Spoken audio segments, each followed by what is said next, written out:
Akala ko ordinaryong biyahe lang, pero hindi ko alam. Ako na pala ang sunod. Martes ng gabi. Bumabagsak ang ulan sa Maynila. Walang tigil, parang galit. Isa akong UV Express driver, pauwi na sana. Pero dahil sa traffic at baha sa Espanya, napilitan akong dumaan sa mas makitid na ruta sa may Sampaloc. May isang babaeng pasahero ang pumara. Basang-basa siya, naka-hoodie, nanginginig. Kubao po, mahinang sabi niya. Hindi ko man lang nakita ang mukha dahil sa dilim at hoodie niya. Pero sumakay siya agad sa likod. Wala nang ibang pasahero. Kaming dalawa lang. Habang paahon kami sa baha, napansin kong parang bumibigat ang sasakyan. Tiningnan ko ang rearview mirror. Walang tao sa likod. Napalingon ako, wala nga. Pero nararamdaman ko, may nakaupo doon. Saan po kayo sa Cubao? Tanong ko, walang sagot. Biglang lumamig ang hangin sa loob ng sasakyan. Nagmoist ang salamin. Nag-fog. At sa rearview mirror, may sumulat.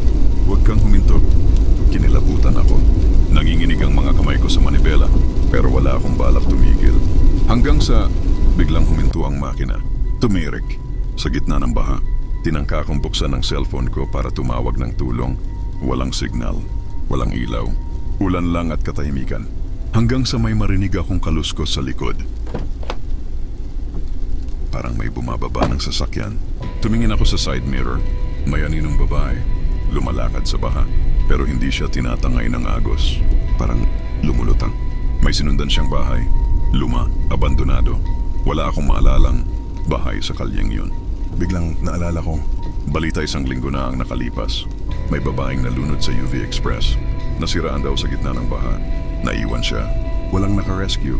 At sa CCTV, nakita siyang huling bumaba. Pero hindi na raw siya lumabas ng sasakyan. Ikinandado ko agad ang pinto. Pinilit ko paandarin ang sasakyan kahit putok na ang makina. Umandar bigla. Pero may malakas na bang sa likod. Paglingon ko, may basang kamay na nakadikit sa salamin. At sa likod ko, nandun siya ulit. Nakaupo, basa.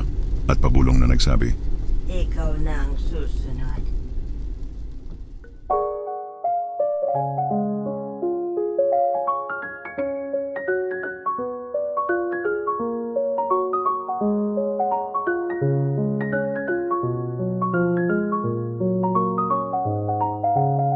Tahimik ang biyahe, walang ang ilaw. Mga ilaw sa kalsada'y naglalaho, walang tanaw. Nakatingin sa salamin, may dumaan na anino, ngunit tayong dalawa lang. Di ba tayo lang dito? Tumigil ang oras, biglang bumigat ang hangin. May malamig na hininga, sa batok ko'y tumampi. Sa likod ng sasakyan, may matang nakatitig. Hindi ko alam kung tao o multo ang nasisilay.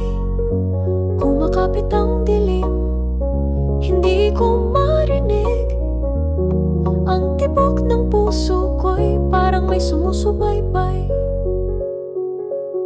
Wala namang salitang nabitawan, pero parang may boses na paulit-ulit ang pangalan. Wala sa likod, sabi mo, pero bakit parang may bumubulong sa tenga ko? Huwag kang lilingon. Biglang nawala ang signal, kahit GPS nagloko. Para bang may gustong sumama kahit di siya tao. Sa likod ng sasakyan, may matang nakatitig.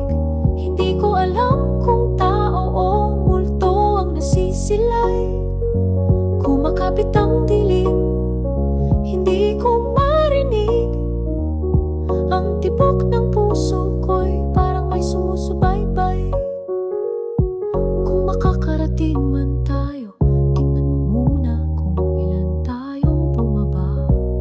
Dahil baka may naiwan sa likod ng sasakyan.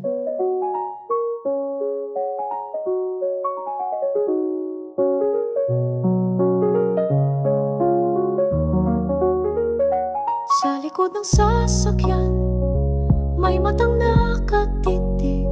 Hindi ko alam kung tao o multo ang nasisilay. Kumakapit ang dilim, hindi ko marinig. bye-bye.